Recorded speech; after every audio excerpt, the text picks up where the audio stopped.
একটি ছোট্ট গ্রামে জন্ম নেই একটি গরিবের ছেলে। সংসারে অভাব অনটন, পড়াশোনার খরচ জোগাতে অনেক কষ্ট হতো। অনেক সময় খালি পেটে স্কুলে যেত, বই খাতা কেনার সামর্থ্য ছিল না। তবুও তার স্বপ্ন ছিল বড় কিছু করার। সে বিশ্বাস করত, গরিব জন্ম আমার দোষ নয়, কিন্তু গরিব থেকে যাওয়া আমার দোষ হবে। তাই দিন খেটে খেয়ে রাতে প্রদীপের আলোয় পড়াশোনা করত। বারবার ব্যর্থ হলেও হাল ছাড়েনি।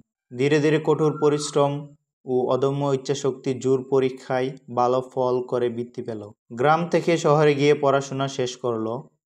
আজ সে একজন সফল মানুষ, সমাজের সম্মানিত জায়গায় করে নিয়েছে। তার গল্প প্রমাণ করে, অভাব সফলতা পথে বাধা নয়। কঠোর পরিশ্রম আর ধৈর্য থাকলে গরিবের ছেলেও বড় কিছু করতে পারে। এই গল্পটি প্রতিটি তরুণকে শেখায়, স্বপ্ন যদি সত্যি বিশ্বাস করা যায় তবে কিছু অসম্ভব নয়।